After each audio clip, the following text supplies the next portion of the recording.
Hello, everybody. Today we have a guest artist, Owen Rival, who's here to talk about how to shoot your own reference photos. If you would like to grow as an artist and you can't afford an art class, we've got everything you need here at Art Prof: critiques, tutorials, and professional development. Now, Owen, you and I go way back. Tell everybody what we're looking at here in this photo. We're looking at the pre-college class from, I believe it was 2015. I was in Clara's design class. That is me with the frosted tips. And it was my first time in a serious art class. So Clara knew me from the very beginning. And you weren't even planning on going to art school at this point. No, I was thinking of going into architecture. I wasn't going to apply to RISD, but it was Clara who pushed me to really go for really go for it. Yeah. This is a piece you did in high school, and I think it's always fun for us to see where people begin, how they grow and develop, because you did this in high school, then you went to RISD, and you've been out for a very short period of time. What's it like looking at this drawing from high school? It's a blast from the past. Good to see that I've made some progress. I think it's easy to think that you haven't really developed it all, but seeing this, I feel good. And then later, Owen, you and I worked together over one summer for pre-college. You were my teaching assistant, and that was just so much fun to work with you on the other side of the fence. So we know each other very well, and I have a very proud mama bear moment seeing all the things that you've done, and it's just, oh, our teacher's dream come true. Oh, well, thank you so much. I couldn't have done it without all your help throughout the years.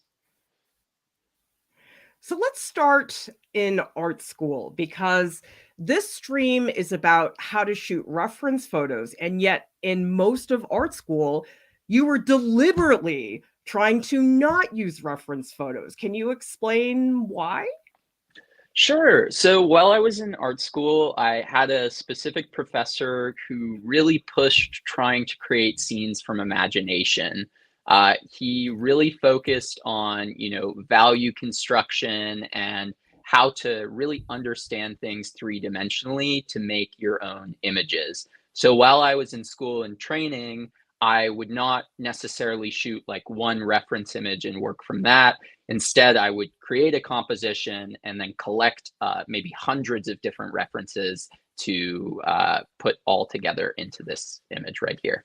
And this was the first drawing I did that really, I feel like, encapsulated my goals in terms of this art making style. And this is a pencil drawing, correct? Yes, yeah, it's pencil. And then this is a real milestone painting for you.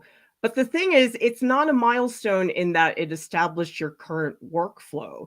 In some ways, it's what stimulated your workflow because it's what you didn't end up doing. Yes. Yes, exactly. So for me, this was really my capstone painting. I spent 4 months on it. It's 6 feet by 4 feet. Uh, it was essentially a painting about my experience at summer camp.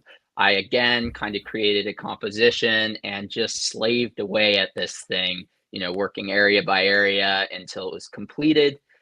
There were many crying nights, but it was it was rewarding in the end, and I think it taught me a lot about myself as a painter.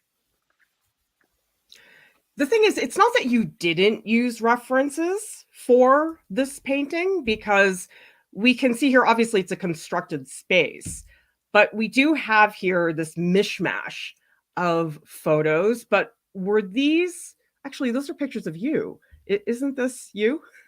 Yes, yeah. So I would use myself and my wife for reference all of the time. I would pretty much take photos of myself in the poses, and since there were children in the previous painting, I would find photos of children online and then kind of like Photoshop their heads onto my poses. So if you see the blonde kid in the basketball jersey and myself right underneath, that kind of is like an example of that, where the blonde kid's head, but it's my pose underneath there.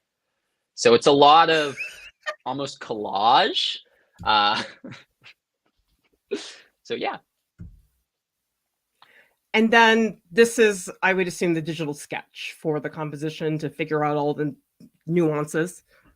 Yes, exactly. I would say this is probably one of the hardest parts of drawing and creating from imagination, and the part that I would, I would spend like 2 weeks just developing this sketch and making sure it made some sort of a sense, just so that moving forward, I had a good structure to go off of.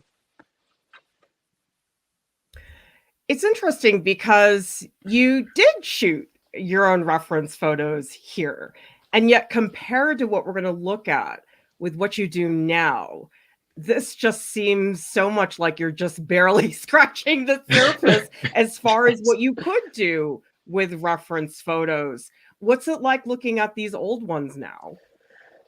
Definitely is me being like, I was really late, not lazy, but just really in a rush. Like, I was like, I don't have time to do these references. I'm just going to shoot them on my iPad and use them and go from there. I didn't want to bother any of my friends to like help me shoot reference photos. So it was very much like front facing camera, uh, kind of like that. It is very common that when I will suggest to people, listen, I think you should try shooting your own photos, people will say, I don't have the time. And yet sometimes not taking the time to shoot the reference photo makes your life so much more difficult. And you end up struggling so much that it's like you wasted more time not taking the time to shoot the reference photos. Did you discover that early on? Definitely. Yeah. It was actually my wife that suggested to me after I got out of college, oh, maybe we should start trying to shoot your reference photos and make them a lot more accurate to what your painting's going to be like. And I was like, oh my goodness, you're right. Like that we should do that. And it really, really made a huge difference. Ginger would like to know, how long did it take you to make this? So this painting took me 4 months to make in total. And while I was developing it, I used a kind of a glaze technique. And now we end up with this gigantic piece. So did your professor like it? He told me that it was a big milestone. He said that he could critique it all day, but I should feel proud about it. And that's kind of how I feel. There's some things I would want to change, but I couldn't have made it better. I put all the time I could. Great. And by the way, we want to say a thank you to Amanda Norris. Thank you so much for the super chat. Amanda says, best part of my Sunday routine. Woo, keep those you, super chats coming, everybody. We need your support. The whole reason we can get Owen on the stream is because you help us keep this up and running. So if you want more fabulous guest artists like Owen, keep those donations coming in. And then you crossed over into the real world, and your practice is so different now. So if some of you want to go check out Owen's work on Instagram, links are in the YouTube video description below. You have solo shows coming up very, very soon, in a couple of months. And you're like a different artist now. And it blows my mind that this happened in such a short period of time. So talk about, why did you decide to go all out on reference photos? Because I would guess taking the reference photos for you is almost as time consuming as the painting part. Yes, definitely. It's a huge kind of time commitment, and sometimes it can take days. I would say that the biggest shift was definitely like my wife just kind of pointing out to me that, I was realizing that if I draw and paint from a reference photo, it takes me about half the amount of time it would for me to create something from my imagination. So I figured, like Clara said, if I put in that time up front and just take really good reference photos, it will it will end in actually a shorter process to complete the painting. So that's kind of what pushed me in that direction. Sentient says, I think another good underlying takeaway here is accepting help from others and not thinking we have to do everything ourselves all the time. Yes, because your wife is an integral part of this process, correct? Definitely, yeah. My wife helps me take most of these photos. She's very good at using a camera. I can show her a thumbnail because obviously it's me in a lot of these. So I can show her a thumbnail and she'll understand what I want. So shout out to her. She's great. And that to me almost sounds like a collaboration because she's not just casually coming in and snapping a couple photos like we ask our friends to do here or there. It sounds like she almost helps you interpret your thumbnails into the reference photo. Is that somewhat correct? Definitely, yeah. We have a really solid collaborative chat, and it's I was very scared at first to kind of invite someone into my practice and let them have an influence over me, but it's really changed my work for the better. So Did it take a while to settle into a workflow with her? I think so. Yeah. I feel like at first I was a lot more controlling and a little bit more like, okay, it should be like this and this and this and this. But now it feels a lot more collaborative. Like she goes, oh, maybe we should move this here or this would look better here. And I'm like, oh, actually, that's a really good point. So, yeah. Amanda says that cool background and the warmth in the foreground, beautiful. Well, we can see from your images, there is quite a bit of extremely saturated lighting. And how did you arrive at that? Because your initial paintings from RISD did not have these incredible turquoise highlights. And sure, we can see tints of that in real life, but you've souped it up 1,000%. How did you stumble upon that idea for lighting your figures? Yeah, so for me personally, I watched the TV show Euphoria, and I noticed that in a lot of film, but that show in specific, they used colors to tell kind of and heighten the emotions of a story. And personally, I found that really appealing with painting, that if a figure was kind of draped in blue light sitting in a chair, it told a completely different story than if that figure was draped with red light. And so that kind of contrast and storytelling really became appealing for me in the practice. I'm really glad you brought up film because actually I'm watching The Sandman on Netflix right now. If anybody's seen it, you know that one episode where they're at the diner and there's all these neon lights and everything. I don't know if you've seen that, but anyway, it immediately when I was watching that episode, I was like, oh my gosh, this looks like Owen's painting. Yeah. Yeah, definitely. Ginger says, love the lighting. Do you set up the lights when you take the photos as well? Yes, I do. I use kind of these specific RGB lights that we'll get into a little later, but I do set up the color specific lights. I don't invent the colors for my head. I think in a lot of ways, when you take the time to premeditate those decisions, I'm not trying to minimize your painting process, but doesn't it make the painting process just seem so straightforward by comparison? Definitely. I know a lot of artists struggle with the question of like, when is this finished? Whereas I feel like if you can give yourself a good roadmap, you know what the destination is, or at least you have some idea of what it is. So, I don't know if any of you have seen Norman Rockwell's reference photos, but he was so meticulous about getting exactly the right pose. He would put blocks of wood underneath the shoes to get the foot at just the right angle. Do you find yourself being that meticulous, or are you a little more spontaneous about the actual setup? Because in this painting, you've got all these props on the bed. Yeah, definitely. I'm incredibly meticulous when it comes to where each thing is. I think that placing different elements around a painting will help heighten the narrative and the storytelling. And the more you can shift a figure into a certain position or give it a certain feeling, the more it kind of heightens a work. I will say though, I actually have more of a tendency to be like to neglect details, which is kind of funny looking at the work. So I kind of have to push myself sometimes when I've been taking a reference photo for 3 or 4 hours to be like, okay, no, like we need to keep going and keep shooting this because it's not there yet. I mean, it almost sounds like you're staging a movie set and you're the Yeah, producer. Does it feel that way?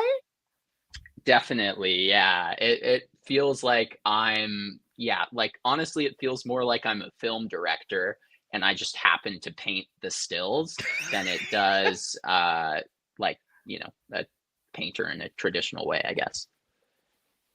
Maria's asking any advice for someone who wants to get into taking their own reference photos for these kinds of paintings. I would say one of the biggest things is investing in a tripod and some sort of lights that you can use to manipulate it. Even if you just want to shoot it on your phone, I know they sell these Bluetooth clickers that are pretty cheap, so that way you don't have to tap your phone to shoot it. Just getting some sort of studio equipment so you're not like putting your phone on your desk on top of a book and like putting a piece of tape behind it. Like you want it to be like a little bit professional. I know it can be expensive, but that's what I recommend. Well, the thing is, I'm constantly surprised by how good phones are now. They were not that great a couple years ago, but I rarely use my DSLR now. And yet you use your DSLR all the time. Yes. So because my paintings are lit sometimes pretty darkly, you can get the ISO to a point where it can capture that kind of intense dark light using a DSLR, which I find my phone will sometimes like auto correct it and capture the colors in a way that I don't really want to. So yeah, that's why I stick with the DSLR. It's all about control. Yeah, Do you think pretty that's what much. it is? One control Yes. freak to another? Yes, for sure. Just finding a way to like, the more I can manipulate something, the better. So, but yeah. I oftentimes hesitate to tell people to buy equipment because it is expensive. But the thing is, it is an investment. You're not going to buy these lights every year. And so, why do you use this particular light? What does it do for your process? Yes. So when I first purchased lights, I bought one of these lights and one, I think it was like $25 lights, and they weren't very good. I immediately regretted buying the $25 lights because they broke super quickly and they didn't have the color range that these have. These lights can turn into pretty much any color you want. It can be a super saturated purple, it can be a more muted, like pink.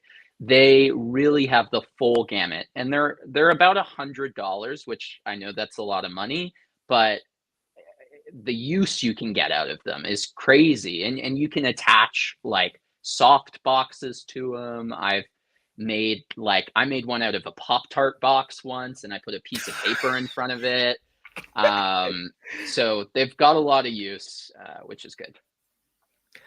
Lighting really is an art form. I don't think people realize this. And it sounds like the lighting is 80% of the process for you in a way, because Yes. lighting is not just the type of light, the color, but as Seven Angelic says, positioning and such. Can you talk a little bit about that? Because the stuff with tripods, it sounds easy, but it's not.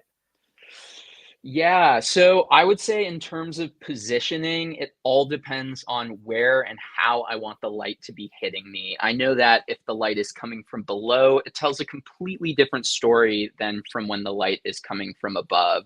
In terms of positioning with a tripod, I will often have to move a tripod around for a very long time before I get it in a place where I'm like, okay, this feels good and represents what I want it to. So just be patient. That's probably my biggest piece of advice, and you'll get there.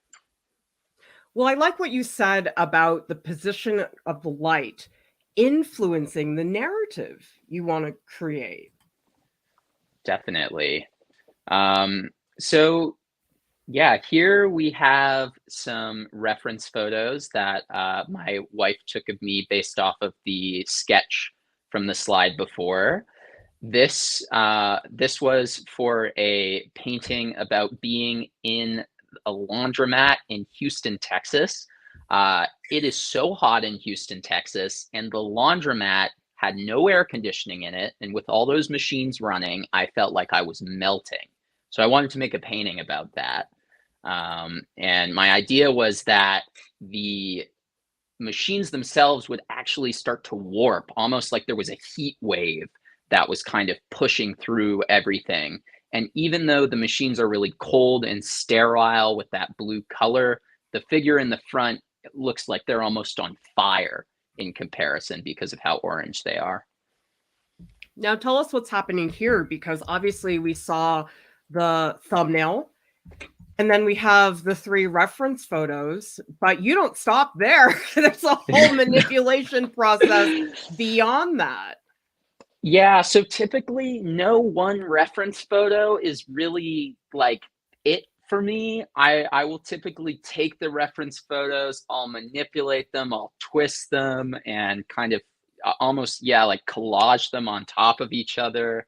I'll use Liquify on Procreate to kind of like move around certain elements.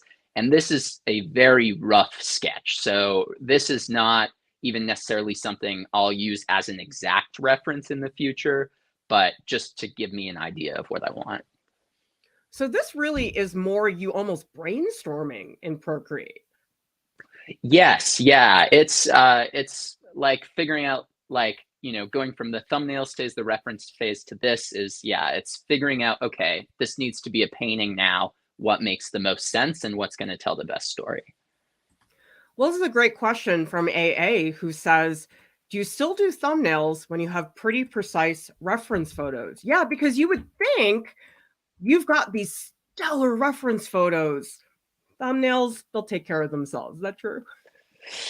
I would say that I still do thumbnails there, and you'll see they're very crude and simple. I don't like to work on a thumbnail drawing for more than 2 minutes. And it's just how I think because I was trained as an illustrator. I think that's kind of how I come up with ideas is these small thumbnails. And then after I have the references, I start to go from there. And then here we have the final piece. And so the thing Yes. is, it doesn't just go reference photos painting.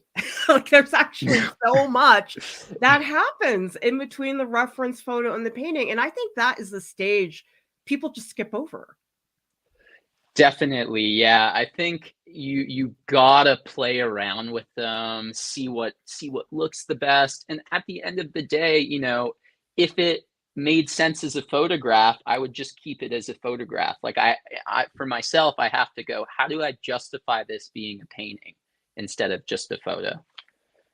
Well, the thing about the reference photos is, yes, they are absolutely critical. But the way I view them, they are raw materials. Because I was surprised looking at this because I'd seen the final painting, which is here. And I just assumed, oh, this is one shot because it's two figures in the same bed. This is probably just one photo, but it wasn't. Why did you have to shoot each of you separately? So a big part of it is the fact that we only have two of us, and we've tried using timers and Bluetooth remotes. but we do find that when there is someone behind the camera controlling it, it really does make a difference.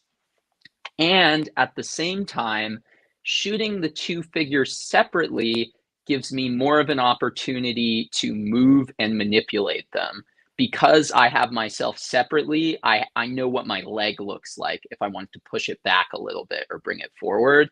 And same thing with the photo of my wife. And again, here, this is kind of the super rough, like sketch of what I wanted it to look like. My idea here was kind of that maybe it would be like this infinite bed that felt like there was no ending to it. And the kind of main figure, me, I was struggling with insomnia at the time. Even though he was really tired, there was this super stark, cool blue light in this otherwise warm environment that was keeping me awake. Well, how do you come up with these scenes? Because they're all very mundane. Going to the laundromat, not being able to sleep. They're not very glamorous themes at all. And yet I think that's what's so engaging about the work is that they are very mundane scenes, but they are so heightened to such an intense degree that it's a really amazing combination, because a lot of people think, oh, mundane has to be painted mundane because that's what it is. And yet you're creating this theatrical lighting for somebody who just can't sleep at night.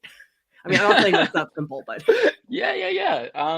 I would say for me, this was kind of it was the thing that really made me feel like I had a voice as an artist. Through art school, I feel like I didn't really know what I wanted to say. I just wanted to create random images, and develop technique. Whereas now I started taking experiences from my own life that are very mundane, like this one going to the dentist, and trying to heighten them in a way that someone can see the painting, and then the next time they do that thing, they're like, they almost feel it more, or they notice something different and they go, oh yeah, that's something everyone deals with, but this person kind of depicts it in a way that it's interesting. the other thing is I think sometimes people get held back by thinking about their reference photos too literally. So, okay, this is a dentist scene. So a lot of people would say, oh, but I don't have a dentist office where I can go and pose. Yeah, that's true. But the thing is, what did you do here to simulate a dentist chair? Yeah, so I used a workout bench. This was shot in my basement. And that pink box in the front was like a Kate Spade box that my mom had. And so we just stacked it on top of there, foldable chairs. And yeah, everything was kind of hack shopped together with enough dental stuff that I could create the rest. And And now here, why did you get the online reference photo? so the reason I got online reference photos is for the specifics. Obviously, I don't have dental tools. I don't have access to a dentist's office, but there's plenty of photos online. And because I knew the general lighting scheme and how, from my experience in college, how to match like something from a different reference to fit into an environment, I was able to use these kind of isolated references to create the final image. I mean, this is where it's so tricky because sometimes you really do need exactly what you are going to paint. And other times it's Yes. like, oh, yeah, that box, it's good enough. And so, how do you tell what is like, oh, I need to spend time on this versus, oh, I'll just throw a box in here? My rule of thumb is anytime it's a figure, someone wearing clothing that's draped in a certain way, or something that is like very specific, I would say that I can kind of pull it from online and create it. So, for example, like my wife's, she's posing as the dental assistant, her hands in those gloves. I was never going to be able to create gloves that looked that specific. So it was really important to me because I forgot to include this, but we actually went back and took another reference photo in gloves because in the original photo, there's no gloves. So yeah. Yeah, I'm noticing that a lot of your images that you take online, they're really small parts of the painting. So if we go in here, the dental tools, which are sitting on you, they're a pretty small part of the painting. And so Yeah. they feel very cosmetic, say compared to her gesture, the way she's seated, the way the clothing is, because oftentimes there is this pressure that people put on themselves. They say, "Oh, if I can't draw it from my imagination, it must mean I'm a bad artist." Have you heard that before said by people? For sure. I think it's also very common in the illustration community. I think people think that they need to, obviously there's some master artists that can draw everything from imagination, but even then, it's just so much better to use reference photo if you need it. It increases the quality of your work and can get you to a point that imagination can't. Sentience asking, what would you say is the ratio split between time spent making the photo versus time spent painting percentage wise? That's a great question. I would say time spent taking the photo is like 10 to 20%. And then about at like 90 to 80 is painting it. Obviously, they're super detailed paintings, so they still take a really long time, but the photo part does take a long time as well.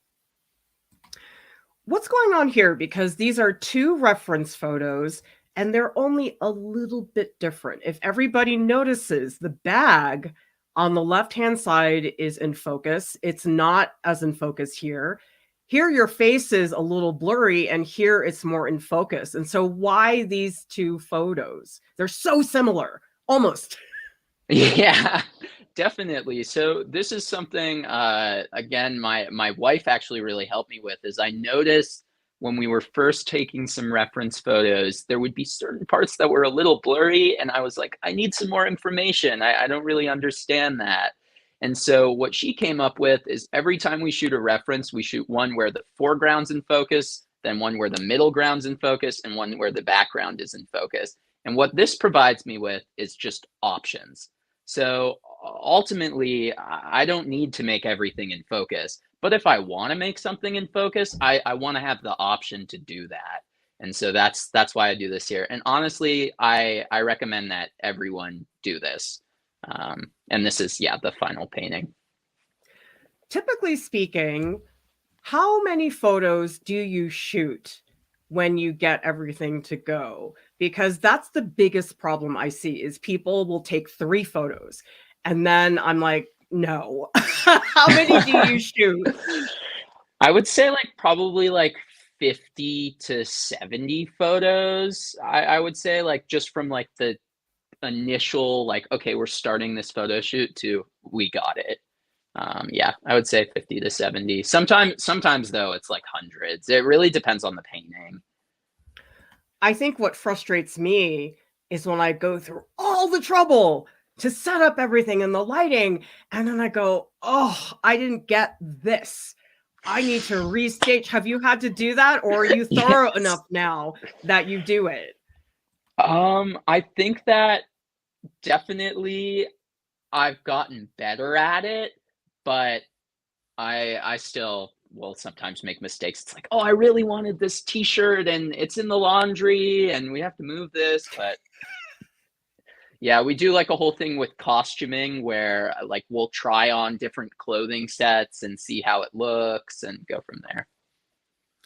Again, another situation where you invest that extra half an hour to take all those photos, you're gonna save what, another 2 hours that you have to reset up, and so a lot of this work feels like, "Oh, I don't wanna deal with that," but isn't it such a hassle?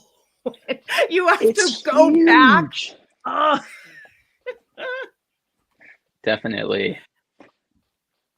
And so how did you come up with this story? What's going on here?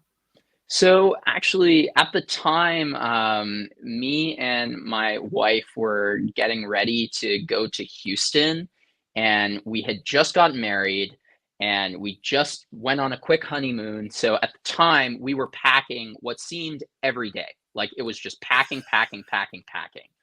And so simultaneously while this happened, I got contacted from a gallery in New York that said, hey, we want a small drawing of yours that we can put in a show.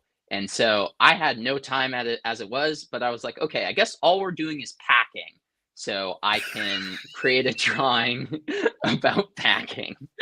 um, and so, yeah, so this one, it was kind of interesting because we shot the thumbnail, uh, which was, I think it was I think it was one slide back. Yeah, right there. So we shot the thumbnail and it just didn't really like feel right. I think there was something about it. Maybe it was a little too close. And so I was like to my wife, I was like, okay, how about you try sitting there and I'll just take a reference. And then we got that photo on the bottom left where I was like, this is great. So sometimes you make a thumbnail, but the final image is a lot different than that. And that's fine. Being willing to run with those changes, because oftentimes people will say, oh my gosh, I spent so long on that thumbnail, it's a waste to not use it. But actually it's a waste to use it because it's not what you really want. And so a lot of Yes. this is really sticking to your standards and being willing to do that extra hour, knowing that it will pay off eventually. And I think this is a great example, Owen, that your work doesn't have to be that complicated subject wise. I mean, you were Yes. packing and said, okay, I'm going to do this. And that's the thing, is a lot of this is taking the time to notice what is around you. You don't have to travel to Indonesia to get a good idea. No, definitely not. I think that was one of the biggest growths in my work that I realized was just exactly what you said. Everything's in front of you. There's always things to make art about. You just have to notice them. By the way, everybody, you should follow Owen on Instagram because not only are you staging these reference photos, but you're staging reels that show the process of the reference photo. I'm sure that's a whole other world of shooting. Yeah. Yeah, we're hoping to have some new reels out soon. And it's so funny, like what we're starting to do now. We're trying to like we just did this one where we're trying to make it look like we're throwing objects at the painting and then they magically become painted. So we kind of play around with stuff like that, which is super fun. I feel like in some ways, Owen, you've become a filmmaker. Yeah, I've really wanted to get into it. I think that ultimately, like, if I have an opportunity to get into film, I would love to. But yeah. To me, it makes total sense. I know with reels and shorts on YouTube, a lot of artists are feeling a huge amount of pressure to integrate video into their work. And for some people, it just doesn't make sense. But I think for you, it's a very easy, well, not easy, but very, very inherent transition into film that I think is very, very exciting. So it's a good question from Lisa. How long did it take to act naturally? Because I would imagine anybody who has directed people on a set, I mean, I've done it a lot for Art Prof. I've had to direct people on set, and it's hard. Some people are not good at it. Um, so I would say in terms of staging my photos, it took a little while. I actually took an acting class in college, and that really helped me, just learning like how to pose, like what feels unnatural, like how to move energy around so it makes more sense. But it took a little while, and often, like, honestly, when we take the photos, I start off pretty stiff, and the first photos we take, I'm pretty like, it's like, "Oh, smile and have a conversation," and I'm like, "How you doing?" Like, whereas later on, I'll just get more into it. I think is a great example that nothing in our lives is irrelevant to our studio practice. I'm sure when you took that acting class, you weren't thinking, oh, when I graduate, this is going to come in handy when I'm shooting reference photos. No. But yeah, definitely. You're a busy person. You've got some solo exhibitions coming up. Tell us about this one in Italy. Yeah, so it's going to be with this gallery called Monty 8. It's opening on March 12th. I'm hoping to finish up all the work for it later this month. It's my first solo exhibition with this gallery. I did a group show with them over the summer, and I'm really excited. So if you are in, I believe it's in Rome, you should check it out. If you happen to be strolling around in Rome, Yes. you can wander into Owen's gallery exhibition. And of course, if you want to read more about Owen, you can go to his website, follow him on Instagram. And remember, this Google Slideshow is available. The link is in the YouTube video description below. And you can access all of our slideshows and our live streams on artprof.org. Please join me in the Discord. I will be in post live streams, hanging out and chatting because I'm sure some of you have more questions. And there are many ways you can support Art Prof. You know what? You can sponsor a video.